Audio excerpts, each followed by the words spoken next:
Hey, how's it going, everyone? So, today I figured I just want to kind of cover some horror movies from different decades. So, I guess this one we'll just do the 70s. I've got a few that we're gonna kind of go over here and talk about. So, the first one is, of course, Dawn of the Dead. I feel like this film is sort of Romero's I would say one of his best. I mean, Night of the Living Dead, I don't want to. So, when I go based off of like what I look for in a film, I look for like an entertainment value. I feel like that's sort of like the high one that I'm trying to reach for the most is just entertainment. And I just feel like Dawn of the Dead has more entertainment versus Night of the Living Dead. And not to bash Night of the Living Dead, because I mean it's the first of its kind in this subgenre. But Dawn of the Dead, it's really good. So yeah, directed by George Romero. Budget was fairly damn cheap. I mean, 500,000. Not not very not too much money was necessarily put into this film, but it's great. If you don't know what this film is about, it's about zombies that outbreak into the world, and you basically follow a group of people just trying to survive. Um, I feel like, and I don't know if they really had a way around this, but it gets dated based off of the location alone, with it being inside of a shopping mall for the most part. It it shows for sure. Um, I believe, but yeah, more than likely Tom Savini and practical, no doubt, on the effects itself. And I feel like this film, because it is highly rated, I mean, it's a 91 alone on Rotten Tomatoes, almost an 8 on IMDb. And so this film was good. I mean, I'm trying to think, was it Romero's second zombie film, or did he do something between Night of the Living Dead and this one? I'm not 100% on that. But yeah, Romero, I mean, great director. Rest in peace to him. Let's move on to the next one. So the next one is Carrie. This one, and with this list, I want to say too. Uh, I tried to go into different subgenres, and so this one is kind of. I mean, I guess it's a mystery because you're kind of like, what's going on with this girl throughout the film, but at the same time, it's pretty damn horrifying, and I do like this poster a lot. That's sweet.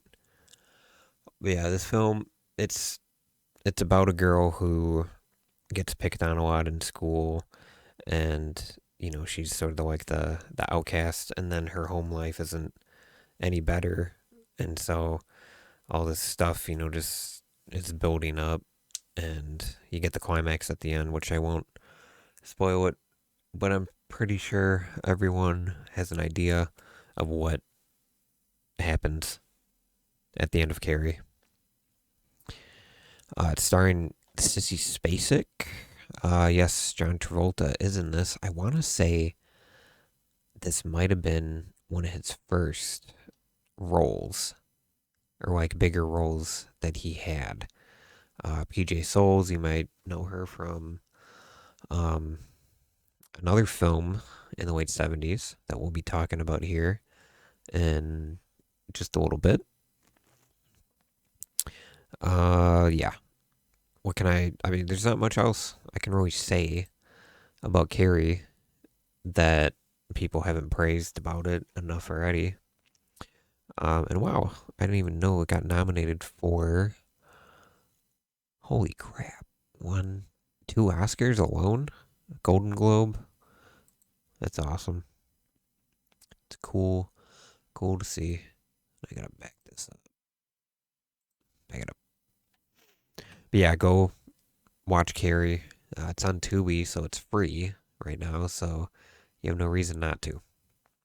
And the last one. Oh, okay. Hold on one second. There we go. Halloween from '78. So I threw this in just based off of one. It's one of my favorite, or it's my favorite horror film ever. So there's some bias to this, but it's also a good place to start for slasher films. Either that or Scream, but we're not talking about the 90s today. So yeah, I mean, if you don't know what this is about, it's about Michael Myers. He comes back on Halloween a year, or is that 15 years later? And yeah, it's also, got Jamie Lee Curtis. She plays a babysitter, and she's just doing her babysitting job. You kind of see I like the structure of this film now that I'm thinking about it, because it's laid out. When you look at it on paper, it's very simple, but the way they execute it, I feel like it's really well done. How they, and I mean, spoilers if you haven't seen this, but yeah, so spoilers. Um, it starts with her, or actually, I don't really need to. It's not really spoiling anything, but she starts at her home, and then it kind of makes throughout the day, school, and then after school, and then her babysitting activities at night, and then the climax towards the end of the night.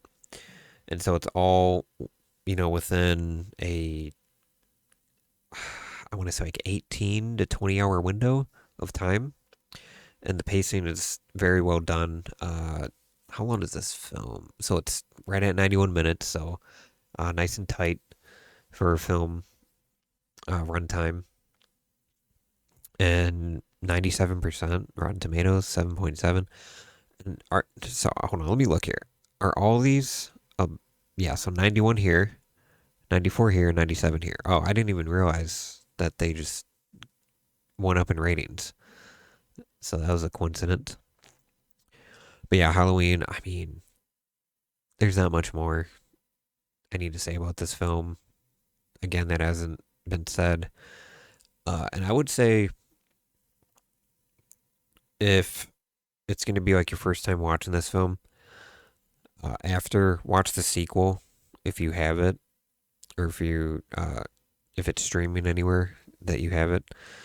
Watch the sequel, and then I would honestly say look into watching the third one, and kind of do a little bit of research on how the third one came to be, if that makes sense, because it's interesting what John Carpenter and Deborah Hill wanted to do with this film series, and I feel like could have been successful in its own right.